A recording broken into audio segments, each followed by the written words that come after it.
All right, so hello everyone, and thank you for joining us for our next Black History Series presentation. It's titled Fighting a Double War, Remembering Windsor's Unsung Black Heroes Who Fought Fascism Overseas and Racism at Home. Our guest speakers are Shantelle Browning-Morgan and Catherine McDonald. Shantelle is a Greater Essex County District School Board teacher and curriculum partner for the Jackson Park Project and recipient of the Governor General Award for Excellence in Teaching Canadian History in 2011. Catherine is an education coordinator and researcher for the Jackson Park Project and is the recipient of the Governor General Award for Excellence in Teaching Canadian History in 2013. It is so incredibly important to recognize the many military contributions of Black Canadians and what they faced in trying to serve their country, not just on Remembrance Day, but throughout the year.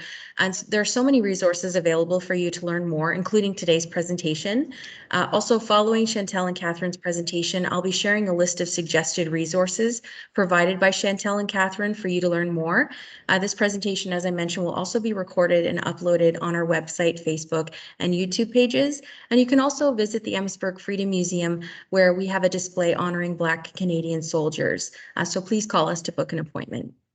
We would also really appreciate it if everyone could please mute their microphones during the presentation so that it doesn't distract our guest speakers. And following the presentation, we're going to have a question and answer period. So just type in your questions in the chat section and I'll read them to Shantelle and Catherine following their presentation. So we're all set to go. So I'm going to mute myself and thank you again so much, Shantelle and Catherine, for doing this presentation. I'm really looking forward to it. Sure. Thank you, Lorraine. I would just like to say good afternoon to everyone and thank the Amherstburg Freedom Museum for inviting Kathy and I to present here today.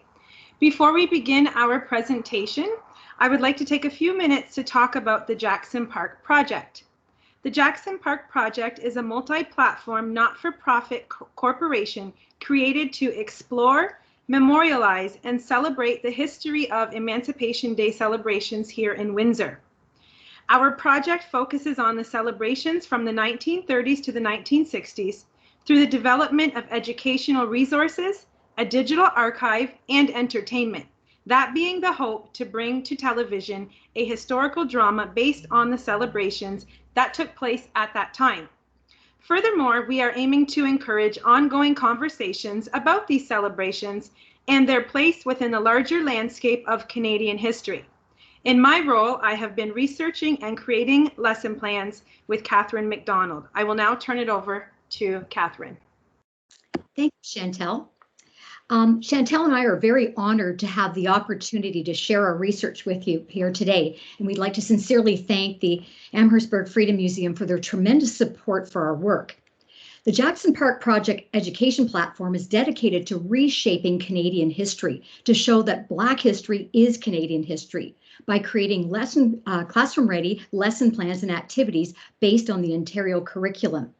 Classroom materials, activities, discussions, and lesson plans linked to the curriculum are also being supported by an education consortium representing the expertise and diverse voices within the Black community here in Windsor and across Canada, and through our partnerships with the Essex County Black Historical Research Society, the museum, as we mentioned, and the Ontario Black History Society. We are so grateful on the Jackson Park team to have Shantelle Browning-Morgan join us as our curriculum partner. Shantelle, as you've heard, is an outstanding educator from Windsor and also herself a sixth-generation Underground Railroad descendant. What we're presenting to you here today has come out of our research for our lesson plans for the grade 10 Canadian History Course unit on the Second World War, which we have called Windsor Goes to War. In this unit, students will examine the vigorous response of the Black community in Windsor to the call to serve both here on the home front in Canada as well as overseas on the battlefield. Today on Remembrance Day, we are honored to introduce to you 5 unsung military Black heroes from Windsor and hope you will find them as fascinating and inspiration as we have. We're dedicating our presentation today to the memory of all those veterans from the Black community in Windsor and across the country who indeed fought a double war, fascism overseas and simultaneously fighting racism here in Canada. Thank you. Thank you, Kathy. Before I begin my presentation, I would like to note that language used to describe Black people that was once acceptable but is no longer acceptable, appears in a few articles in our presentation, and that is due to the historical context. I'm now going to share my screen.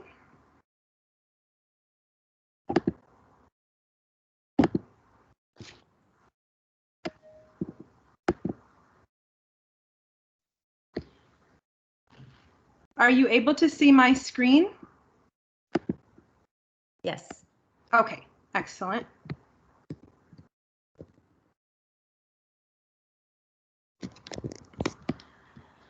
The tradition of military service by Black Canadians predates Confederation. Black Canadians have always understood the importance of serving our country despite the discrimination they faced in their fight to serve. Since the arrival of the first Black settlers in Canada, they have contributed to military efforts at home and around the world.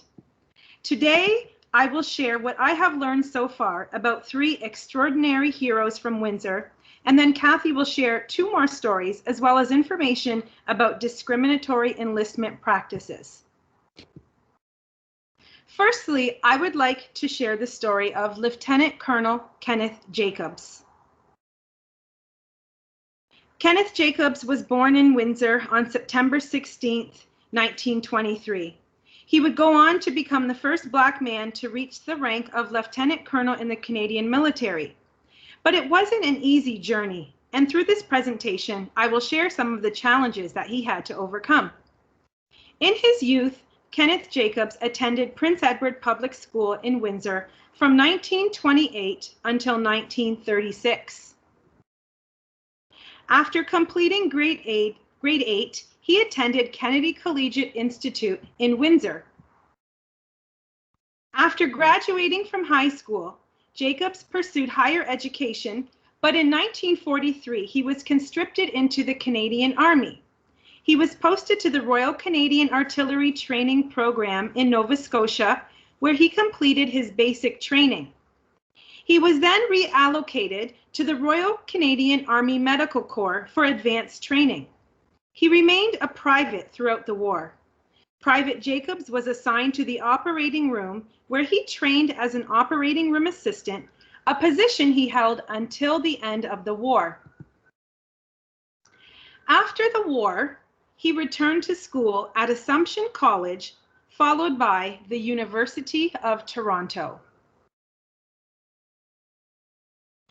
This notice from the Windsor Star from December 15, 1948, acknowledges that Kenneth Jacobs received the degree of Bachelor of Social Work from the University of Toronto, his BA from Assumption College, and was studying for his Master of Social Work at the University of Toronto, which he did go on to complete.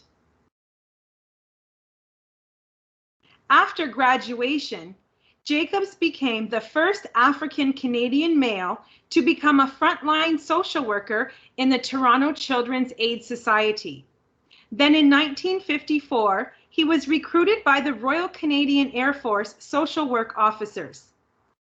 The article at the top from April 4th, 1955 notes that Ken Jacobs attended officer training in London, Ontario, and became a commissioned pilot officer with a promotion to flying officer. Jacobs combined his expertise in the field of social work with his military training when he was transferred to 5 Air Division headquarters in Vancouver. As part of this new social work branch of the RCAF, his duties extended to include service to all of British Columbia. He continued in this role when transferred to Air Defense Command headquarters in Quebec. During this time, he also obtained a level of fluency in the French language. In 1962, Jacobs was promoted to the rank of Flight Lieutenant. He was again promoted in 1968 to the rank of Squadron Leader.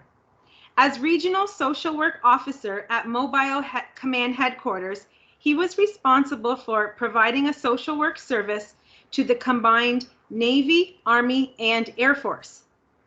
And in 1972, Major Jacobs was transferred to the National Defense Headquarters in Ottawa, where he became the senior social work officer with responsibilities for the entire social work branch in the armed forces. A few years later, in the mid-1970s, Kenneth Jacobs became the first Canadian of African descent to be promoted to the rank of Lieutenant Colonel. I tried to locate an article about this historic event in the Windsor Star, but found nothing. I found it odd that they had reported on all of his other achievements, but not this historic one. Then I found an article from 1994 in the Windsor Star in which Kenneth Jacobs gave an interview and mentioned some of his many achievements. 2 weeks later, he penned a letter to the editor, and this explained why I was unable to find any news report in the Windsor Star on his promotion to Lieutenant Colonel. In the words of Kenneth Jacobs, he said, or he wrote, "When I was promoted to Lieutenant Colonel on April 1st, 1974, the military PR people refused to file the story with the Star. The reason given was that the promotion was not newsworthy. I strongly disagree, but to no avail." And this is just an example of some of the many challenges he faced. In 1997, a Windsor Star article featured Kenneth Jacobs, who was the keynote speaker at the North American Black Historical Museum, present-day Amherstburg Freedom Museum's Emancipation Day Gala.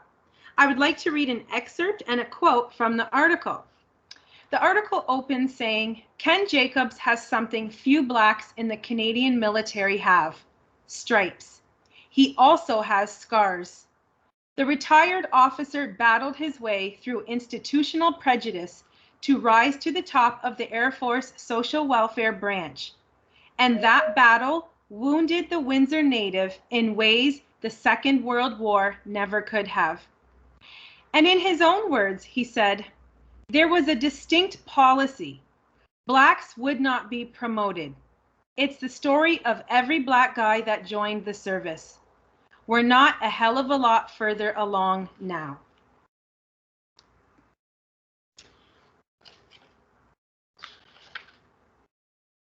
He then penned another letter to the editor a few months later in 1997, further explaining some of the challenges he faced during his time in the RCAF. This is another example of the institutional racism he experienced. He wrote in this letter, "When my predecessor retired in 1974, I fully expected to assume the position of Senior Social Work Officer, a position that carried the rank of Lieutenant Colonel. I was the only qualified person. Instead of promoting me, the service called in all the majors in the branch to advise of a surfeit of lieutenant colonels in the system. I shall never forget that morning. A senior officer was lying in his teeth, and I was absolutely helpless to do anything about it. The truth is that the system was planning to bypass me and promote an officer who was ineligible because of insufficient seniority. He needed 2 more years before he became eligible. Even then, his qualifications from the point of view of experience, professional knowledge, facility in the French language, and seniority were inferior to mine."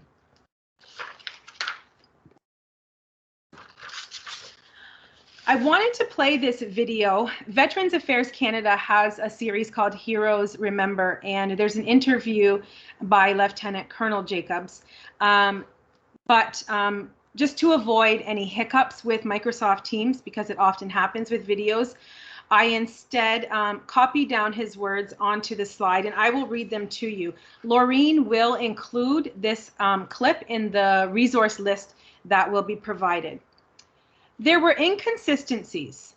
When the war broke out, Black people, as they did in the First World War, Black men, went to the recruiting units and they were told that it was a white man's war and that they were not accepting them.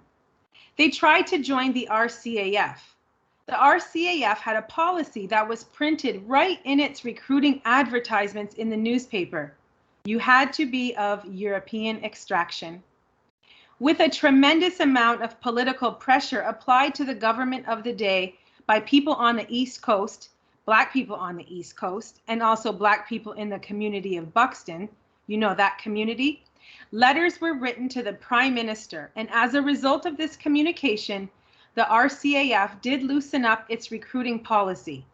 As a result of that, there were, in my hometown, about 7 guys who were accepted into the Air Force. Here, Kenneth Jacobs discusses the challenges faced by Black men who tried to enlist in the RCAF and how their pressure and perseverance paved the way for men like Jacobs to enlist. Lieutenant Colonel Jacobs retired from the armed forces in 1978. He continued to be an active role model in the community. Over the years, his involvement in community service has been extensive. It has included being the pianist at the Baptist Church and Sunday school teacher in the British Methodist Episcopal Church. He was also a troop leader in the 12th Scout Troop, a junior leader in the YMCA, a baseball coach, and a community council president. He was honored by the North American Black Historical Museum in 1997. On August 19, 2016, Lieutenant Colonel Kenneth Jacobs passed away. Here on the screen, you see his military headstone and his obituary. Kenneth Jacobs was an example for all Canadians. Despite the institutional racism he experienced, he rose through the ranks, making history along the way and laying a foundation for the changes that would later come. Today and every day, we honor, thank, and remember the extraordinary Canadian hero that Kenneth Jacobs was. Next, I will be talking about another courageous Canadian hero named Ella Jackson. Ella Jackson was born in Detroit, Michigan on December 22nd, 1922, to a Canadian mother, Beatrice Bayless, and an American father, Cleveland Jackson. As a child, she attended Mercer Street Public School in Windsor, but she may have also attended elementary school in Detroit. For high school, she attended Patterson Collegiate here in Windsor, but also spent some time at a Detroit high school. This 1938 article mentions that she passed all of her exams while a student at Patterson. But 2 years later, she was living in Detroit, Michigan with her mother, and this is taken from the census of 1940. The Detroit Tribune reported in 1941 about the graduating class of Patterson Collegiate in Windsor, and it mentions Ella Jackson as having attended the dance.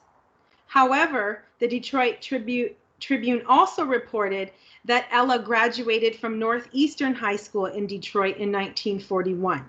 Perhaps she attended the graduation dance at Patterson to celebrate with friends and family. Now, when Ella graduated in 1941, something historic happened in Canada.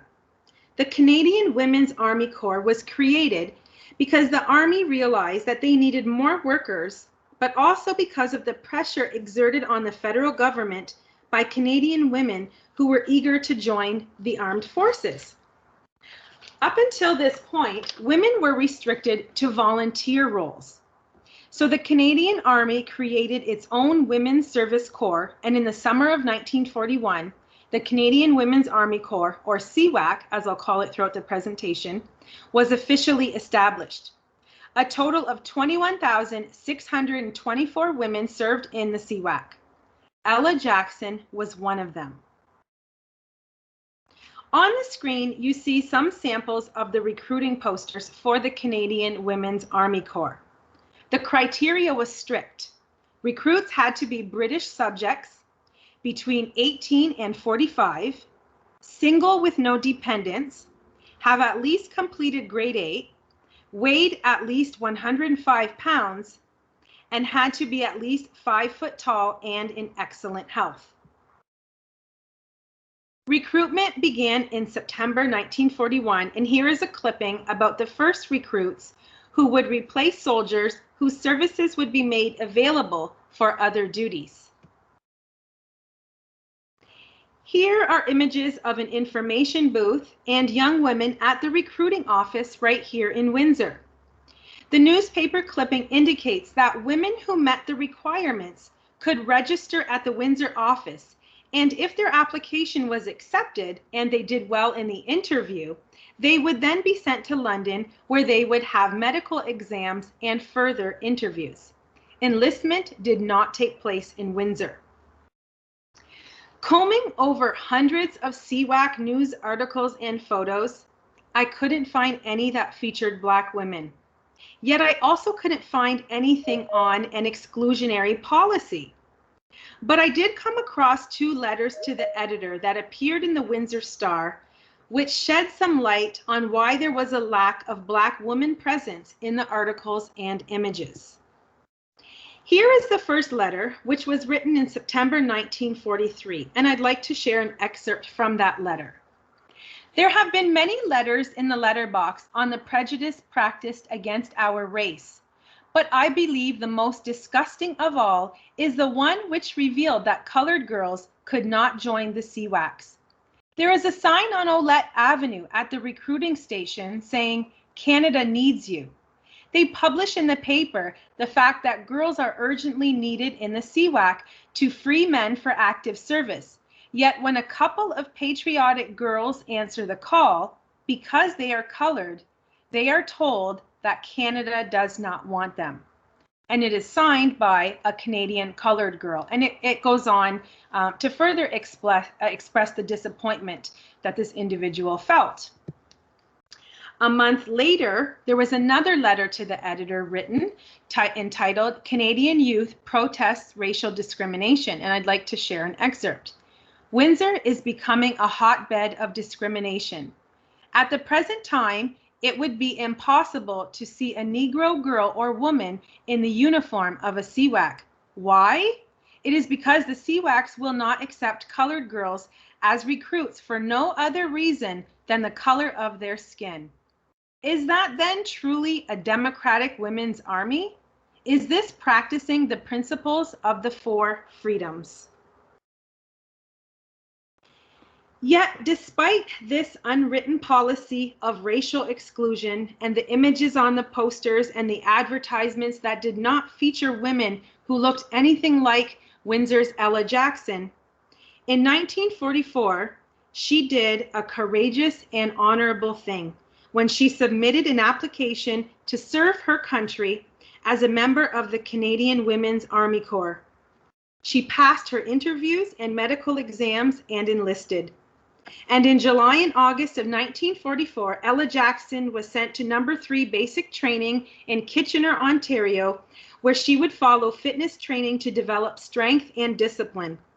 According to War Diaries, some of the activities the women at No. 3 participated in included playing a variety of sports, watching training films, learning military discipline, and enjoying movie nights. They followed a rigid daily schedule that was packed with activities and duties from morning until bedtime. And here on the screen, we see this notable achievement by Ella Jackson was reported in newspapers on both sides of the Detroit River in 1944. The Windsor Star and the Detroit Tribune both featured a photo of Ella Jackson and information about this turning point in history. The Windsor Star reported that Ella Jackson was the first colored girl from Windsor to join the Canadian Women's Army Corps. And the Detroit Tribune reported that Miss Jackson is the only colored girl from Western Ontario who is in the Armed Services of Canada. Upon graduating from basic training, the Windsor newspaper reported on Ella's graduation. A month later, it was reported in the Detroit Tribune that she would be headed to the Glebe Barracks in Ottawa.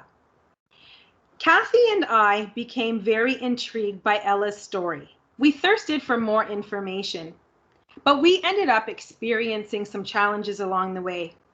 I found a CWAC group on Facebook and I attempted to join and I explained the reason. I let them know all about Ella Jackson, and they denied me.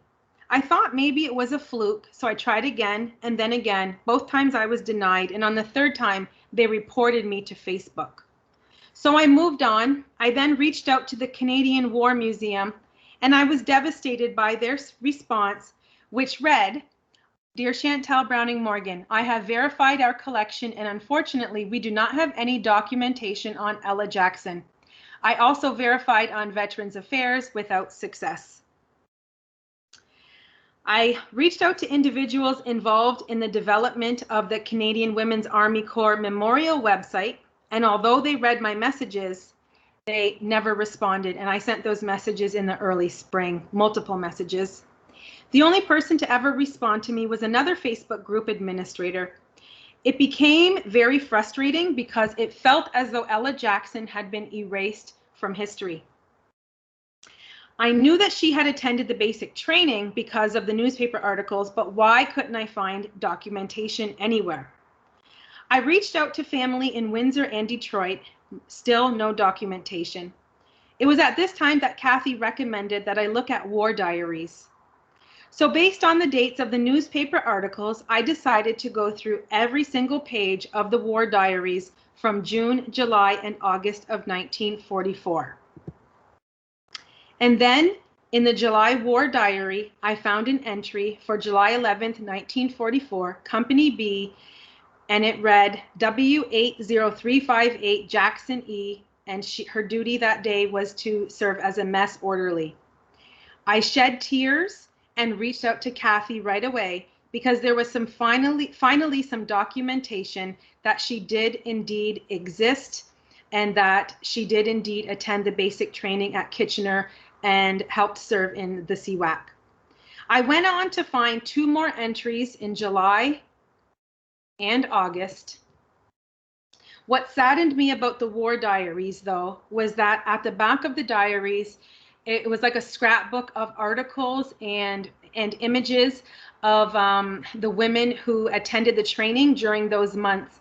And there were so many activities. There were track meets, baseball games, parades, choirs, bands, and there was no mention of Ella anywhere, not her name as a participant in anything, even though I could find the names of other women in her company and other women that she graduated with. There was no mention of Ella Jackson anywhere.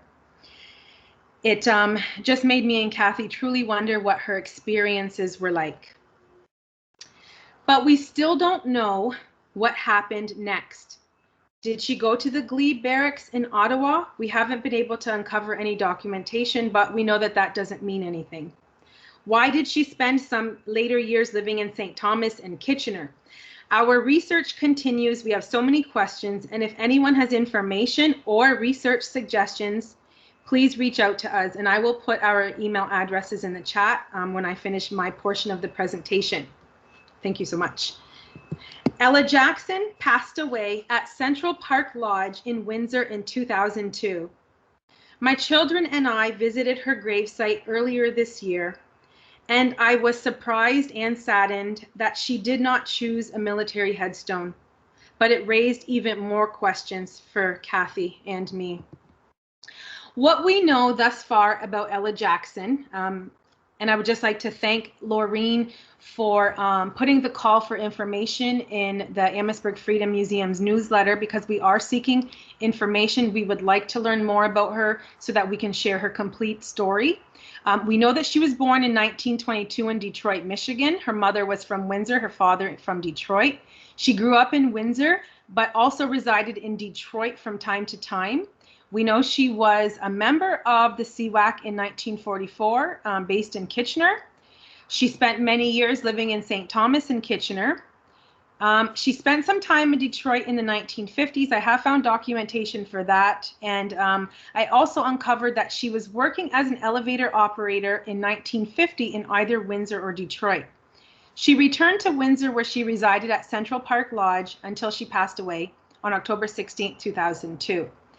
Now, I did reach out to family members in Windsor, 1 in Windsor and 2 in Detroit.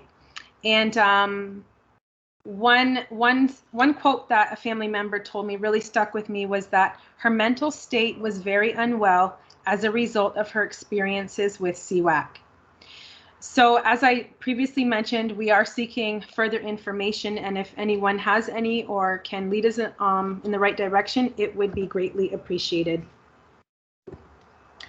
Ella Jackson is an unsung hero who was likely involved in fighting 3 wars, serving her country as it fought fascism, and living with the double prejudice of racism and sexism, as inequality and sexist prejudices were a part of a CWAC's life. For instance, their pay remained lower than that of men of similar rank. At the bottom of the ladder, a woman earned 90 cents a day in 1941, while a man earned $1.30. In 1945, a CWAC's pay was increased, but still never reached more than 80% of their male counterparts.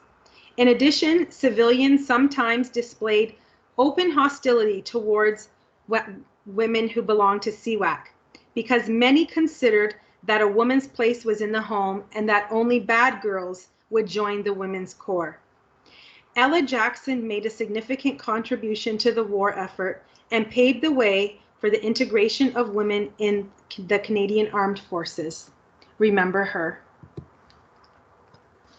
Lastly, I would like to share the story of Edward Henderson. Edward Henderson was born in 1924 in Windsor. He attended Western Public School and Patterson Collegiate. One newspaper clipping on the screen mentions that he successfully completed his grade 8 education at Western Public School and would be moving on to secondary school.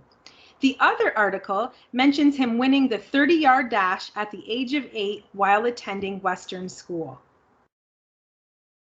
This slide may look familiar because it was featured in Ella's presentation. That's because Edward Henderson was mentioned in the 1941 article about being a student of the graduating class of Patterson Collegiate. In 1943, Edward's former high school principal wrote a letter to the RCAF headquarters certifying that Edward had attended Patterson and completed his high school education. He also noted that Edward left the school in good standing.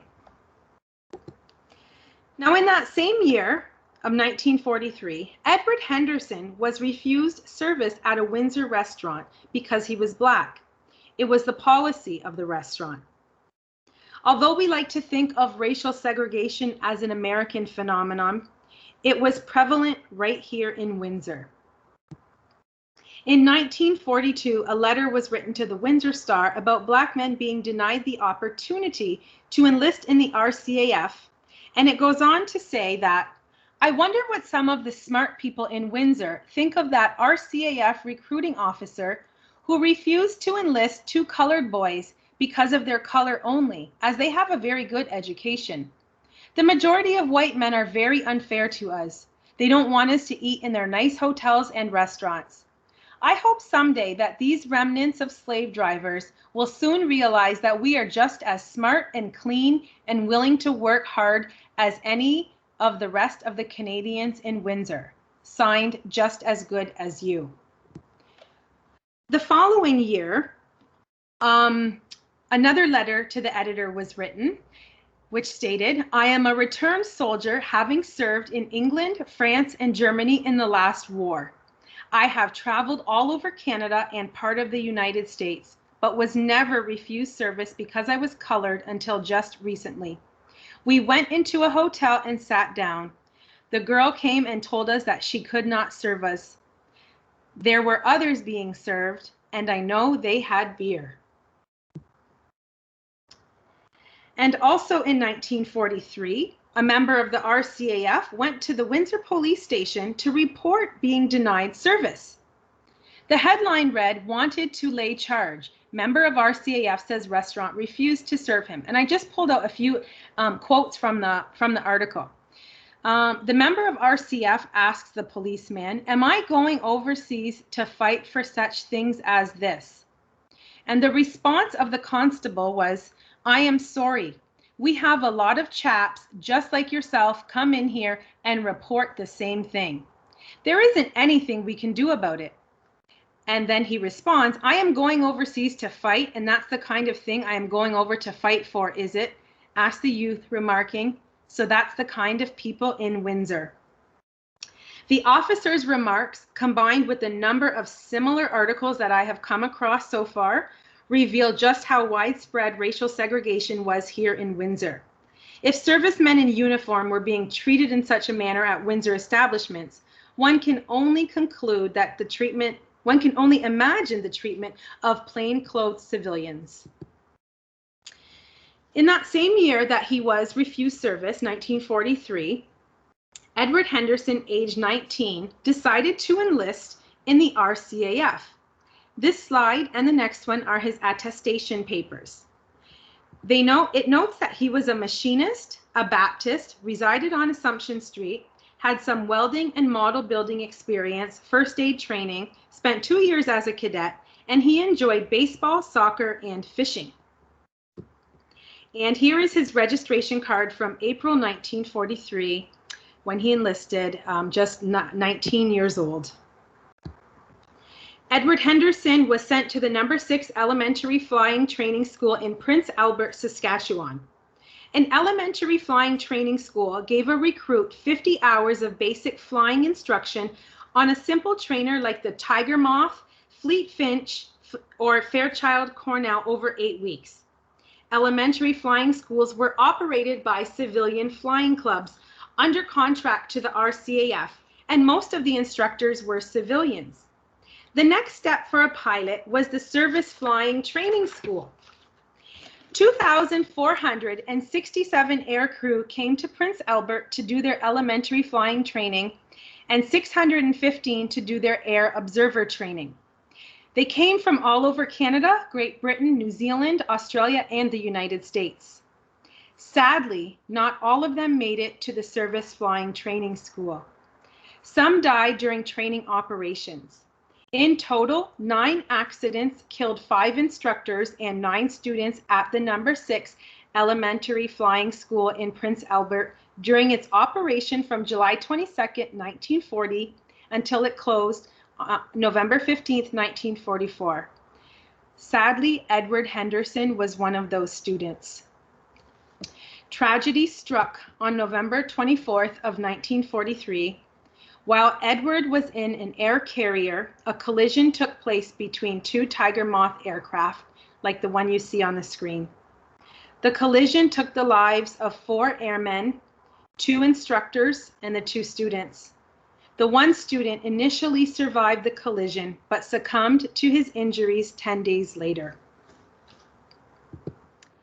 Is the official RCAF casualty notification that was sent by airmail to Edward's parents of Assumption Street in Windsor, informing them that their beloved son was killed on November 24, 1943, as a result of a flying accident during flying instruction. The news of Edward's tragic passing appeared in the Windsor Star. The article recalled Edward's experience being denied service in a Windsor restaurant. It also mentioned that his father, a postal clerk, his mother, and 8 siblings felt that the tragedy had robbed them of their symphonic music-loving Eddie. Moreover, through this article, we learn a bit more about this World War II hero. He had another brother in the army at the time, and Edward loved listening to symphonic music on the family record player. He occasionally wrote letters to his parents, and the last one they had received was described as cheery, in which he asked for pictures of his baby sister Gloria and the biggest chocolate cake his mother could find. He wrote, "Don't send me any little 2-bit something either, Mom." And it was also noted in this article that he had only transferred to that flying school a week before. His parents were very proud of him for voluntarily joining the RCAF and leaving his job as a welder to do so. Here are 2 images of Henderson's grave marker. And here is his military headstone. In Prince Albert, Saskatchewan is this memorial to those who lost their lives at the Prince Albert Flying School. Engraved is the name of leading aircraftman Edward Henderson of Windsor. Here is Edward's official Canadian Virtual War Memorial, which can be found online. And here in Windsor at Patterson Park in the West End, Edward Henderson is memorialized with a mural that stands with other Black Windsorites whose lives were a testament of excellence, perseverance, resilience, and strength. Edward's name can also be found in the Second World War Remembrance Book. Although Edward Henderson did not die in combat, he died in service to Canada. And though he experienced racism and likely encountered some resistance and challenges when enlisting in the RCAF and during his time in the RCAF, as a family member spoke to me about, Edward Henderson eagerly volunteered to serve his country. Tragically, he never made it home to his loved ones. Remember him. For Black men and women of Windsor, racism and segregation was a regular part of their experiences. Yet despite these challenges, Kenneth Jacobs, Ella Jackson, and Edward Henderson, and countless others broke barriers and wrote their names in history. They may not appear in history books or videos that are shown in classrooms, but their efforts, sacrifices, and contributions deserve to be acknowledged. These extraordinary individuals of excellence and service served a country that often denied them service in restaurants, hotels, theaters, golf clubs, and beaches, just to name a few. In essence, they contributed to fighting for democracy overseas while being treated like second-class citizens at home. Remember, honor, and thank them. Thank you. That is my portion of the presentation. I will now turn it over to Catherine McDonald.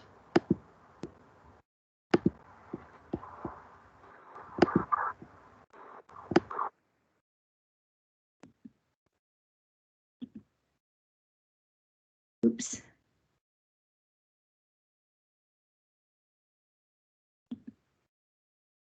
Sorry, I'm having a little trouble screen sharing here. Kathy, would you like me to share for you? Yes, just give me 1 second. Oh, has it been switched over? Not yet. Okay, yes, if you want to start to screen share, thank you. Sorry, everyone. Not a problem at all.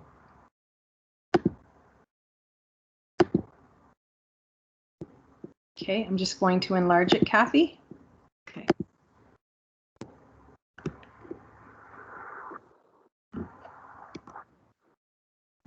I'm just going to turn my mic off first.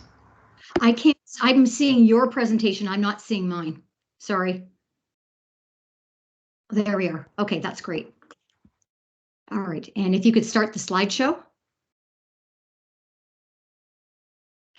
Okay, good afternoon, everyone, and thank you, Shantelle, for that amazing presentation. We've heard from many of the examples how difficult it was for members of the Black community to even begin to enlist. So I wanted to give you a brief snapshot of what the actual policy was before we go on to our final two military heroes today. Between the wars, first of all, Canadian military policies are based on British military policies because they essentially controlled our foreign affairs up until about 1931. First of all, this is what they said: recruits must be of pure European descent and the sons of natural born or naturalized British subjects. The RAF policy of pure European descent was maintained because mixing European and non-European subjects in the same fighting services raises grave practical difficulties.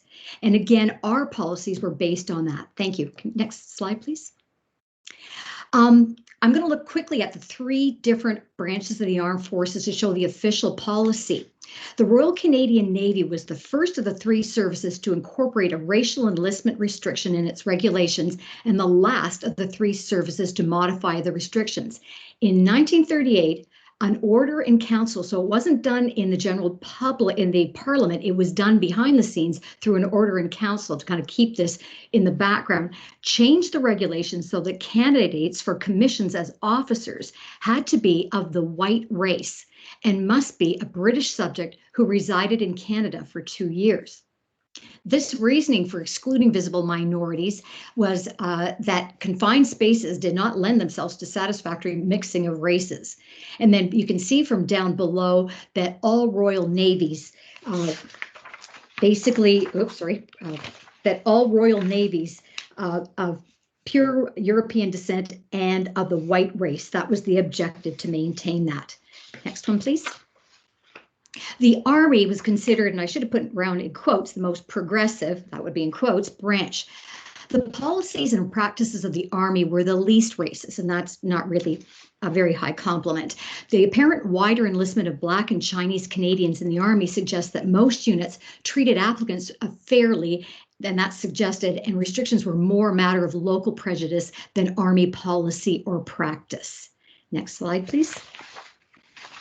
The Air Force was interesting, and there was what we see here, because we've had several mentions of the RCAF, there was a contradiction between the policy and the practice.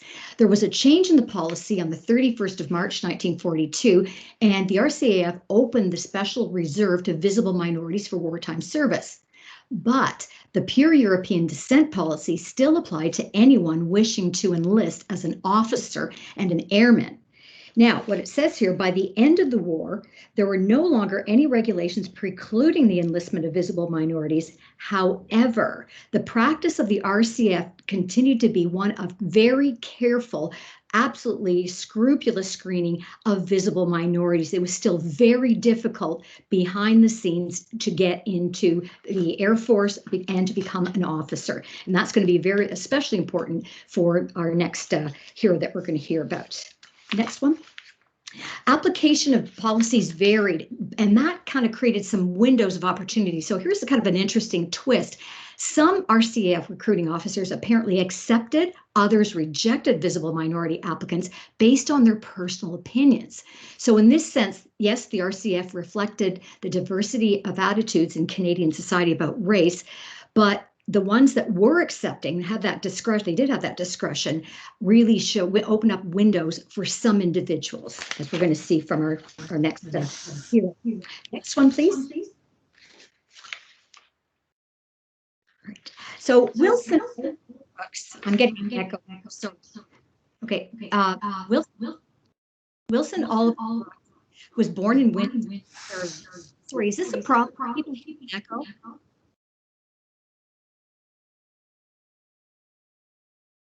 Someone just had their microphone unmuted, so I've muted them now. Thank you. So you can go ahead. Sorry. Okay, Wilson Oliver Brooks was born in Windsor, Ontario. He was a Black Canadian RCAF.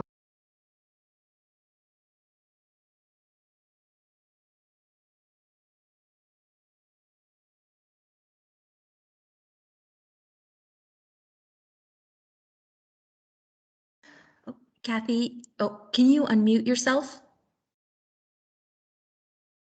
Sorry about that. That's okay.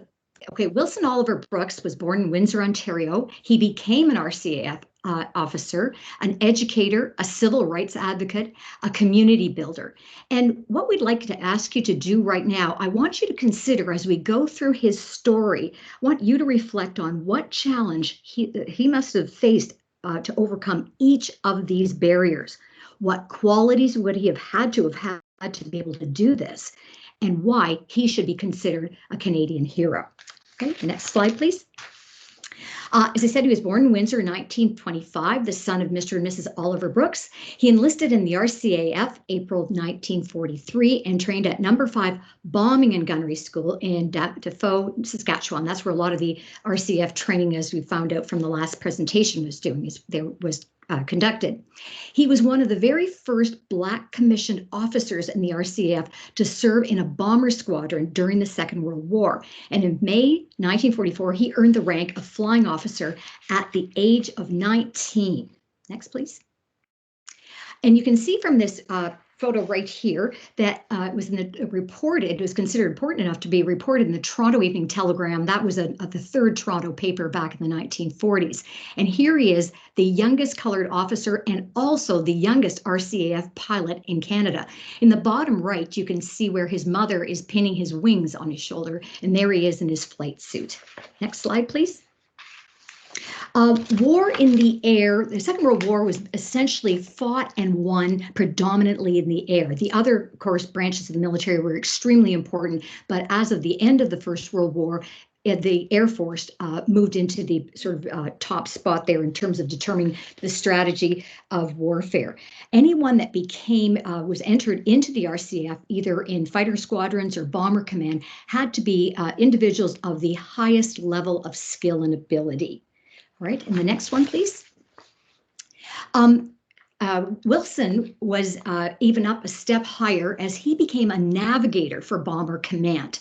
And he would have undergone about 500 hours of ground instruction, 100 more in the air.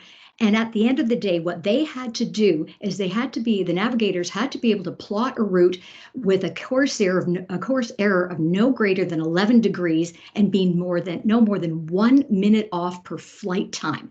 And they had to be able to get within 15 miles of an objective, during a night flight. So I'd like you to think about the skills of that. The entire mission of these bombing raids revolved around the accuracy of the navigator, getting them there and getting them back. Next, please. This is a Halifax Bomber. Now it's a Halifax, he flew in Halifax 3s with his particular regiment.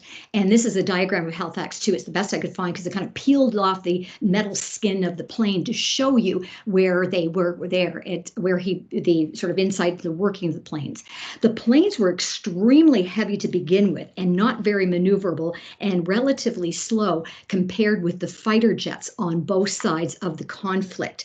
The Halifax itself was could carry about 13,000 pounds of bombs and had a 1,000-mile range. And by the way, all these planes could be picked up now with the new technology of radar well in advance of their arriving near their targets.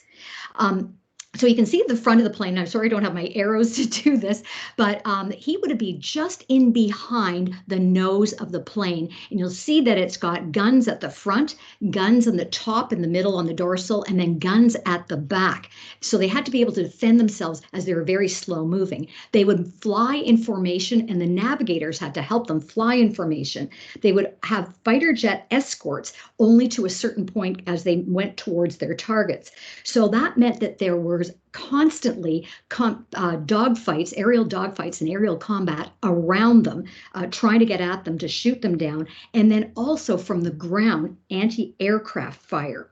One of the pilots who was interviewed at the end of the war by Bomber Command said it was so stressful that you felt that you were on the verge of death the whole time you were serving in these units. They said we felt like we were on death row. The stress was so heavy. All right, and we'll go to the next slide, please. Wilson was in number 415 Swordfish Squadron. Originally, they were a coastal bombing unit, making torpedo attacks and bomb attacks on enemy shipping, ports, port installation. But during the last 9 months of the war, in the middle of the summer in 1944, they were transferred to Bomber Command, where he, along with his other members, flew in 104 missions. Towards the end of the war, when the fighting was incredibly intense. This squadron was very important in helping create smoke screens all along the Normandy beaches for D-Day. He was part of that. Next, please. So just a few pictures right here showing you their aerial photographs of what it was like to be for coastal defenses and everything. And you'd be up about 5 miles above targets and things. Next thing, please. And again, showing their some of the targets that they had. They would go behind the enemy lines to bomb industrial targets, military targets. And sadly, towards the end of the war, they were also engaged in bombing civilian targets. And that was considered as a reprisal for the bombing of London during the Blitz and the Luftwaffe bombing British civilian targets as well. Next, please. There's one of the the Halifaxes that he would have flown, well, the type of plane that he would have flown in, being shot down, and you can see a person is ejected at the side. They had to carry their parachutes into the Halifaxes because they're such tight quarters.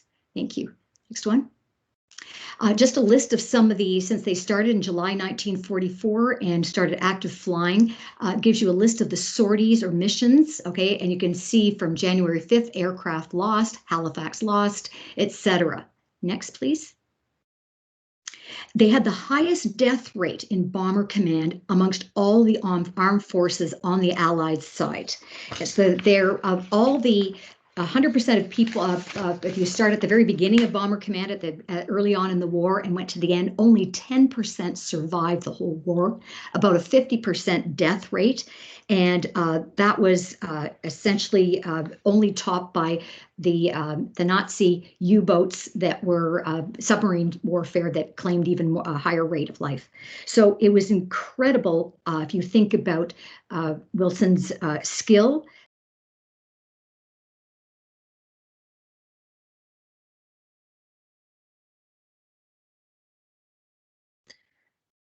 I think you've been muted again.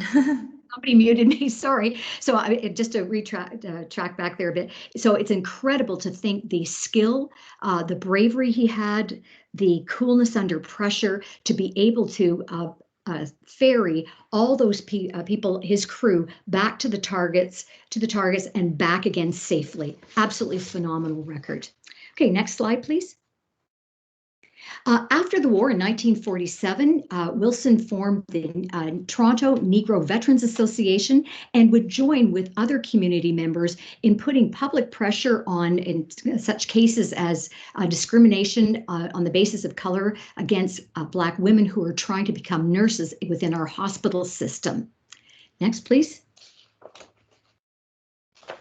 He also helped to fight for pensions and things for veterans. I think it's very important to take a look as well, because he was involved very much in this whole movement. And Shantelle and I noticed from our research that the Second World War really galvanized the civil rights movement here in Canada. And we're very familiar with the powerful stories of the civil rights movement in the United States, but know very little about the civil rights movement in Canada.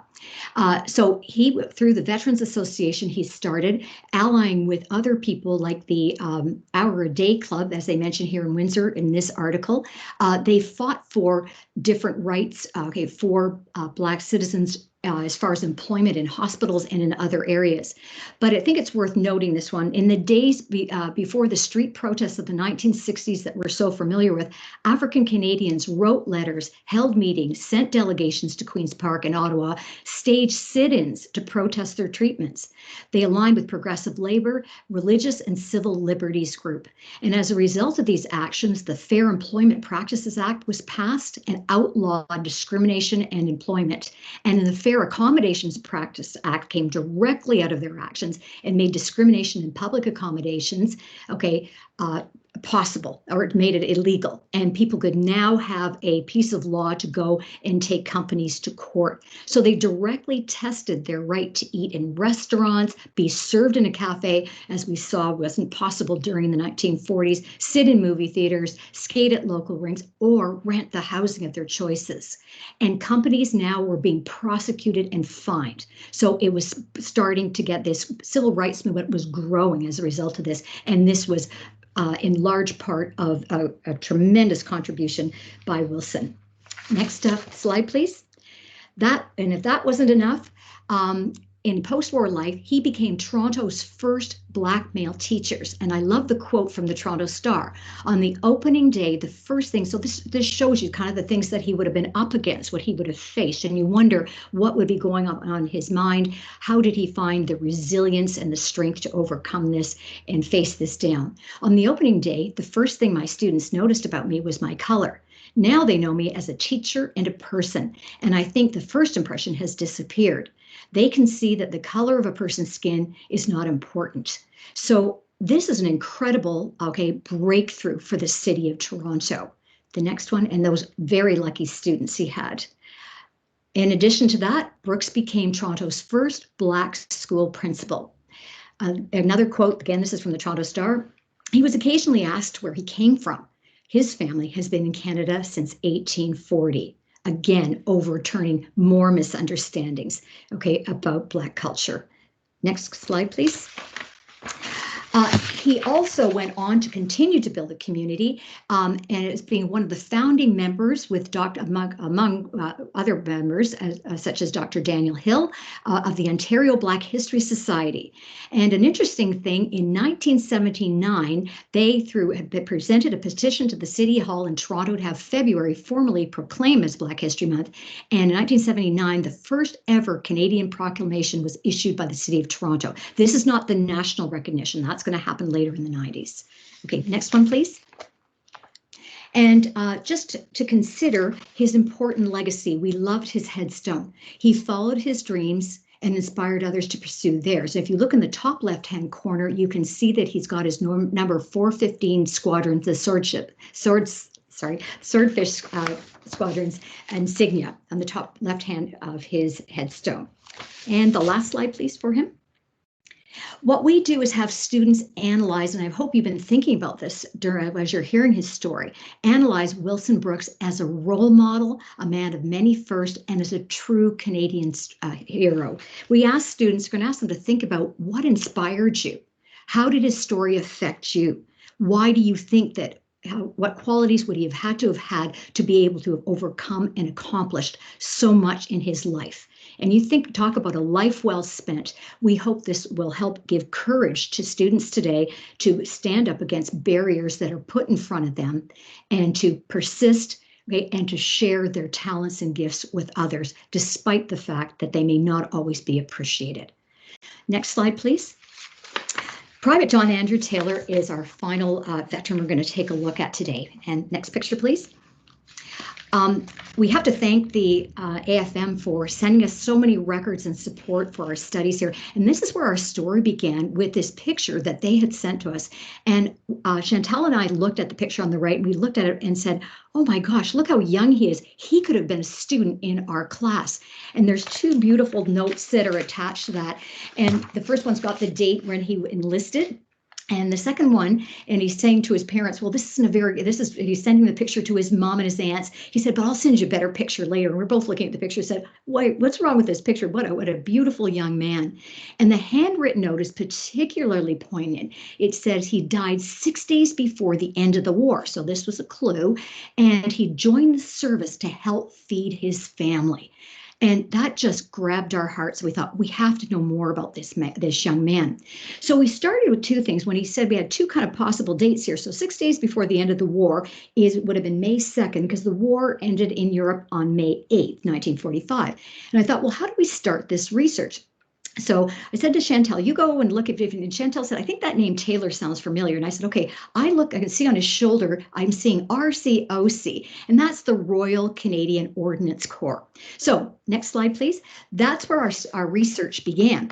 Shantelle got back to me, and we were both jumping up and down when I was jumping up and down, and she was jumping up and down when she phoned me and said that she had just discovered the Taylors are related to her, and that her children, that John was in fact the great uncle of her children. So we were so excited to hear that. So I started my research here at the Canadian or the RCOC, and what they essentially do is incredibly valuable and skillful work. They produce all the munitions, trucks, bombs, bullets, all the supplies, and maintain and repair them for the Army. Without them, the Army cannot move. Okay, next, please. But I was always wondering why he died there. Very few people would die in that sort of thing. So I looked up his official records right here, as you've seen some previous ones, and I looked at his name, and he died, in fact, on February 28th. Not on May 6th. And I thought, okay, this is a mystery you have to explore. And I also found a little bit of an answer of why he might have died, because, as I said, the RCOC would be very unlikely to die there. And it looked like he had switched to the Lincoln Welland Regiment, RCIC. They are called the Lynx. So if we can go to the next picture.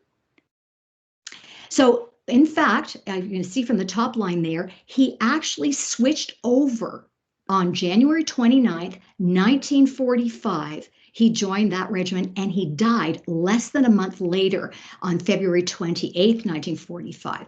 And his name is officially there in the Book of Remembrance. Next slide, please. I thought I would look up to see where the Lincoln Welland Regiment was on February 28th when he died. Next, please.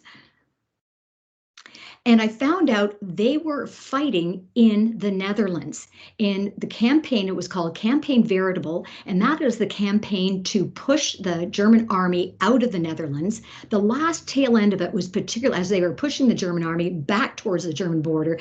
The fighting, you can understand psychologically, was extremely intense. The Germans knew at that time they were losing the war, and they were just fighting to the death at that point. So this was part of what was called Operation Blockbuster, and the particular battle he was fighting in was called the Hochwald Gap, or the Hochwald Gap. You can see the dark patches to the right at the top right and the sort of the bottom middle right there. That is forest, and there's a sort of a pathway, it looks, between there. Those are fields that go in between. That is the actual Hochwald Gap. What you have to understand is on the far right side, not in this picture here, was the Rhine River, and that was the entire military industrial area for the Third Reich. And you'll notice there's a little line going through. That's a railway track right there. That's going to be particularly important for our story. Okay, this was, again, extremely tough fighting, and the land in the Netherlands is very flat to begin with, and you can be seen from miles away. So we'll go to the next slide. The next is a battle diagram, and you can start to see these black lines and arrows. Those were all Canadian infantry, and you can see the Lincoln Welland in blue down on the middle of your screen right there, going across the railroad track. So their job was to capture that railroad track, and the other Canadian military were being fed in through the gap and going through the forest. But what you have to remember as well, there were tanks fighting right in behind the military. The Canadians fighting, the Canadian tanks were right in behind them, and facing them were the German panzer divisions firing at each other. There was also aerial combat going on above their heads, particularly from the Allied side, as they were pounding the German panzer side. So that was going on as well. And it was in a sea of mud. It had been ground up by the battles and the artillery shells.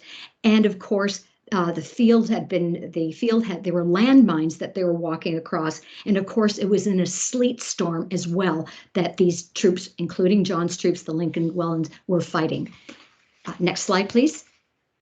Just want to show you about these shells here. One of these shells, they weigh about 2 pounds. They can be fired from a range of 1,000 to 1,500 feet.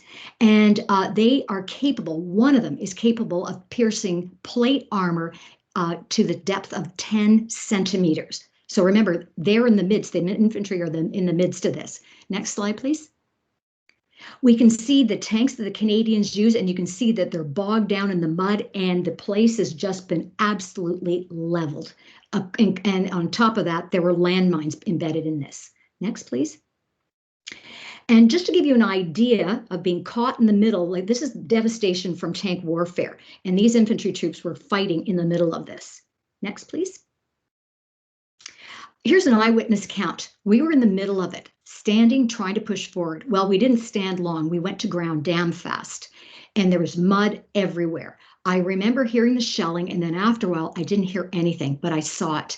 I remember the huge explosions all over the damn place. At that time, I crawled under a tank to get away from some fire, so I could sense the tank settling down in the mud. So I got the hell out of there. There was no cover. Trees are no cover, especially in the shelling, because you get the limbs and shrapnel coming down on you. We didn't get any further than that. So you can imagine huge tree branches and trunks being splintered and heading in your direction along with that metal storm that you're in. Next one. Just the last thing here, a couple of quotes. Terming the enemy shelling the most concentrated that this regiment had ever sat under, their diarist elaborated, that includes the Falaise show. The Lincoln Welland Regiment attack was timed for 12:30 p.m., but on the way to the start line, 2 companies were caught by mortar, artillery, and rocket fire, which bursting in treetops inflicted heavy casualties. The unit had 49 these days, including John, and disrupted the advance. Field Marshal Montgomery, who was head of all the Supreme Allied Commander, head of the British forces, wrote, "The volume of fire from enemy weapons was the heaviest which had been met so far by the British and Canadian troops who were fighting with them in the campaign." And that included D-Day. It was impossible to reorganize under the continuous vicious shelling, and the Lincoln-Welland attack was abandoned. Next, please. Here's a photo of German prisoners digging graves for Canadian casualties at the Hockwell Gap, March 3rd, 1945. And the battles finally ended around March 5th. So that solved, with the next, please. That solved another question for me, that his family had said he died 6 days before the end of the war. It was actually 6 days before the end of the campaign to push the German army out of the Netherlands. So he was missing in action. Next, please. That was in the Windsor Star. And then finally, several days later, he was reported they killed in action. And just to go through, to bring you back to the beginning of our story, it gives his profile, reported missing, now officially reported killed in action, according to the official word received by his parents yesterday. It tells his schooling in Windsor, and all corroborated all the research that we were able to find out with the RCOC, and recently it transferred to another unit. And I found out later through research that of those 49 that died that day, there were quite a few of them that were brand new recruits, and it'd be interesting to find out why he finally switched over to a combat unit that late in the war. But if you go down to take a look at his family, 6 other brothers at home, 4 sisters. He was one of 11 children who went overseas to help put bread on his family's table. He was very much like many young men who signed up early in the war. The Depression was just ending at that time as the war began, and this was a chance to get a skilled job, earn money, and to help support families. And we can see his totally inspirational generosity. Next, please. John's body was never recovered, and he's memorialized at the Groesbeek Memorial Cemetery in Groesbeek in the Netherlands. And you can see there, it looks like blank walls, but they're actually panels with names of those who's fought and died in these campaigns, Canadians, whose bodies were never found. And I've had the great privilege to actually visit this cemetery, and I want you to know, every year on May 8th, the entire town and village of Groesbeek usually has a march, largely with high school students, about 3,000 people strong, go and stand in front of the almost 3,000 Canadian graves and British graves that are there to honor them in a candlelight ceremony. Then they've been doing that for years on their Remembrance Day, May 8th. Next, please. And here's John's name on the commemorative wall at Groesbeek. Okay, J.A. Taylor. Next, please. And I want to just end on this note, a beautiful little note from his niece, Uncle John. On the tribute page there, at the Veterans website. I did not get the chance to meet you, but I heard all about you from your parents and siblings. So proud you are my uncle, and hopefully can get to the Netherlands to see your grave. I'd be so honored. Rest in peace, Uncle. Next, please. So again, we are using this opportunities to sing our unsung heroes, and we'd be asking our students to explore, why would many consider John Taylor an average soldier, but why is his story an important part of Canadian history? Even though he died at such a young age, how did his life make a difference? Have you ever made sacrifices for others besides yourself? What was this sacrifice? What lessons did you learn from his life? And who today in your life or societies gives us examples for sacrificing for others? And we're going to ask students to engage in different activities, to write thank you letters, and even you and a partner write a song, okay, to honor John Taylor and his legacy in the Second World War. Okay, next, please. And that's the end of our slideshow. And we'll just go to, if we can close that down, and I'll just conclude here.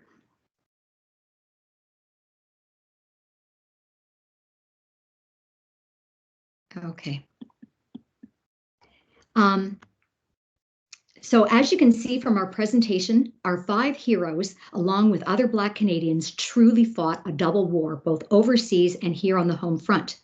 We say, that Shantelle and I say, that makes them all double heroes. There's a beautiful quote from Irene Moore Davis's upcoming book, Their Own Two Hands, which we think sums things up perfectly. They fought for a country that would not fight for them.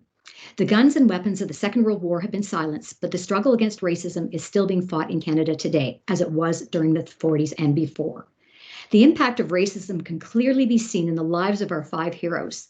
The greatest tragedy of this racism is the blighting of lives and opportunities for individuals in the Black Canadian community, both in the past and present.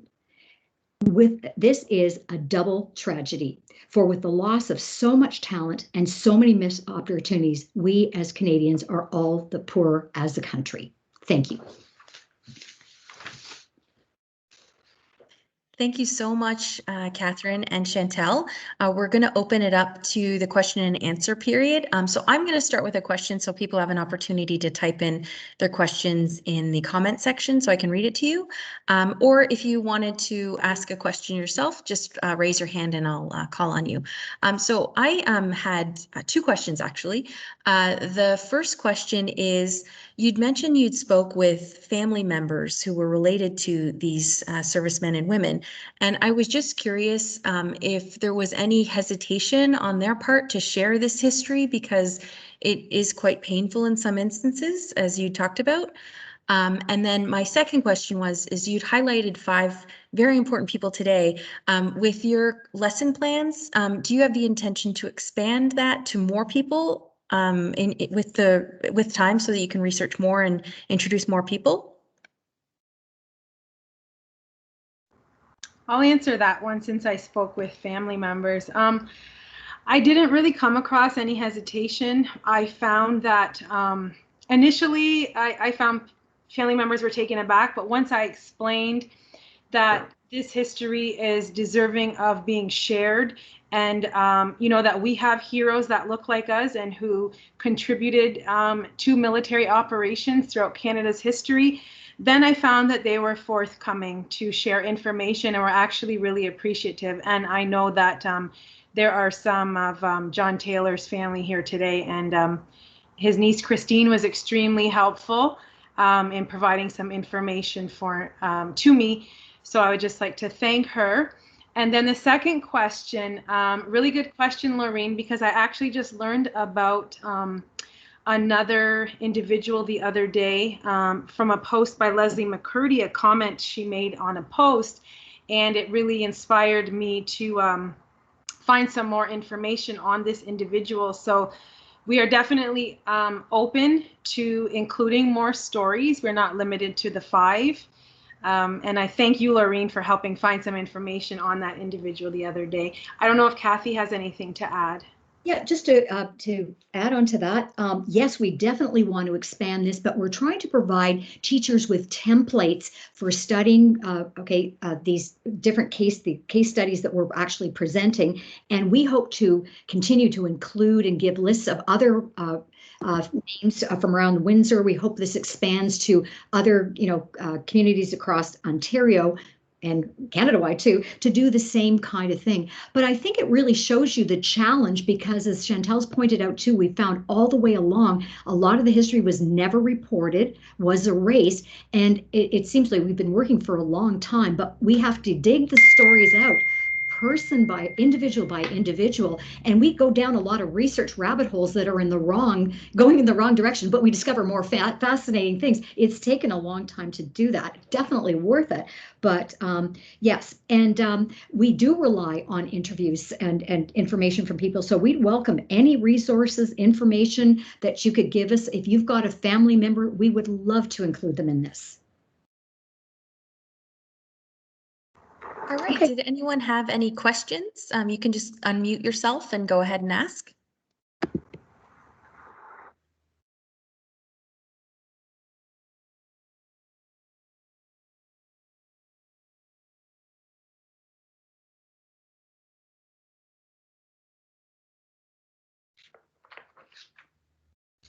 Oh, and I should say a lot of our resources and things like that too, we've got some, please check those out too, because we've just given you a snapshot of about close to what we say almost 2 years worth of research. we've done other things. Don't worry, we're working in other. We were doing a lot of things for Emancipation Day in the 1950s, but there's a direct continuum. We saw the whole civil rights movement just really come together because of the experience in World War II. And I especially loved some of the quotes that Shantelle had dug up from the Windsor Star, saying, we're fighting for. There are other ones we couldn't put in the slideshows and everything, but we're fighting for democracy overseas in someone else's country, and we're not even experiencing it here in our own country.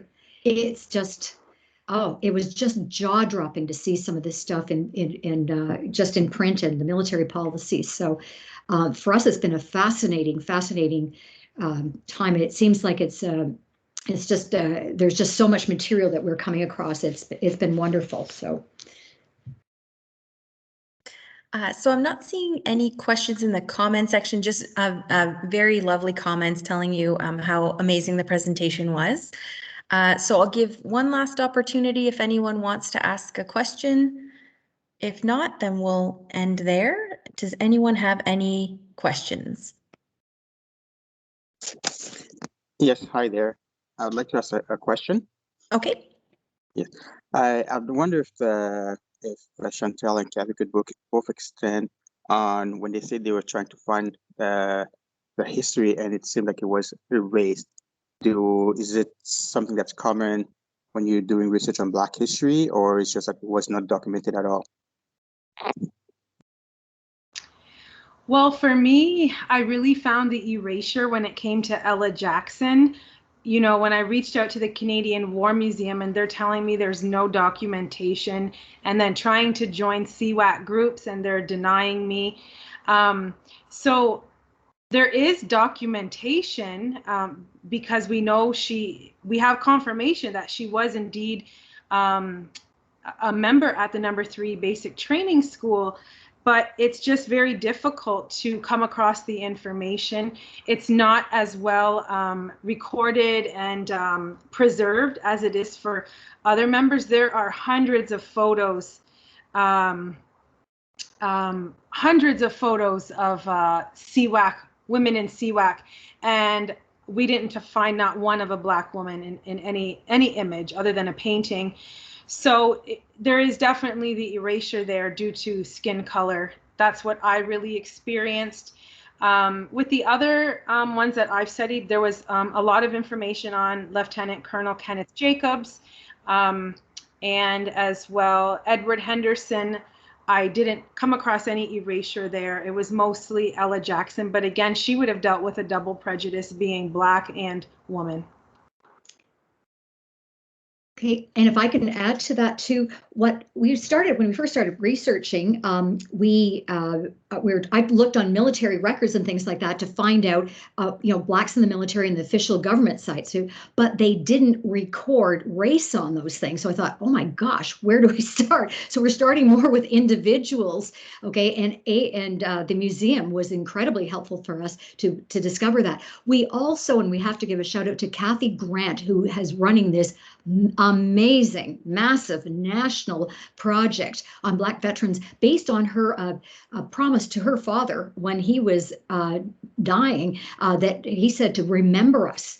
And so she's done that, and it's expanded to a national project. So she was very helpful in giving us more some more official kinds of resources and stuff. But the research is very tough going. It really is. And the other thing too is if the person is still alive, you can't get their attestation papers, or there has to be kind of like that 70-year gap between if they died during the war, you can find out more things. But if they survived and went on to do other things, then you can't get out. It's really hard to get out their attestation papers. And that's what I came across with Ella Jackson, because she passed away in 2002, and 20 years has to pass, but you also have to be a family member, and she doesn't have any descendants. So we hit a brick wall there as well. Yeah. All right, there was a comment. Thank you for a very informative presentation. Would like to hear from Shantelle how this could be used in classrooms as an important example of tireless activism against systemic racism.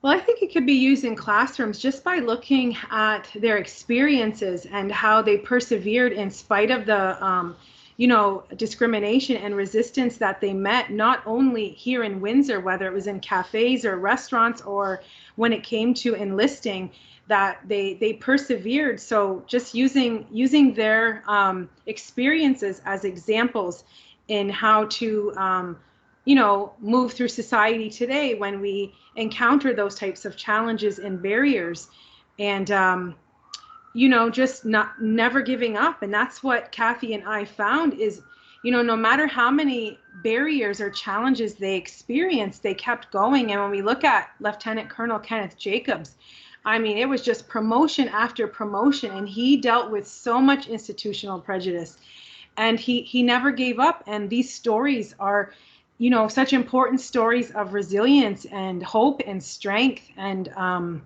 really resisting a lot of the anti-Black racism that they were experiencing. So that's how we plan on using them in the classroom, and having students, do things like write letters, write songs, create murals or memorials to them, and really going through, we really want more primary source documents so that students can, comb over these documents and become historians themselves and sort of piece together the stories and, uncover some of their experiences. And, we want to make sure that we're always asking the students what type of inspiration they are gaining from them. What type of leadership skills or qualities did these individuals have that we can look up to? How were they examples in society? So I think there are many ways that they can be incorporated into the classroom. Those are just a few. Kathy might have some to add. Well, I think it's really important too, because I've retired from teaching and taught many years. And one of the biggest challenges was in terms of teaching Black history, there was a lot of rich material on the Underground Railroad, which is really in more the elementary school panel as far as the history programs go. But there was very little in the high school in terms of the 20th century. And usually what people do, sort of their idea was they would think about the American Civil Rights Movement in the 60s and just assume, oh yeah, well then everything was fine in Canada, because we heard nothing about it. And this has gone on for many years. We're trying to fill in that gap in the 20th century through the Jackson Park Project, this education platform from the 30s to the 60s, at least this portion to start with, and bring these primary source materials, as Shantelle was saying, into the classroom and give teachers some material to start from. Because we had, as we said, it was challenging looking for it. So if you're a classroom teacher who really wants to do this, it would take you a long time to find this stuff. So we want it classroom ready so they can do this. And as Shantelle said, one of our goals is, instead of using traditional colonial framework for this, we're going to use the voices from the Black community, the primary source documents, newspapers, diaries, interviews, right from the source themselves, to amplify those voices and create the curriculum on that.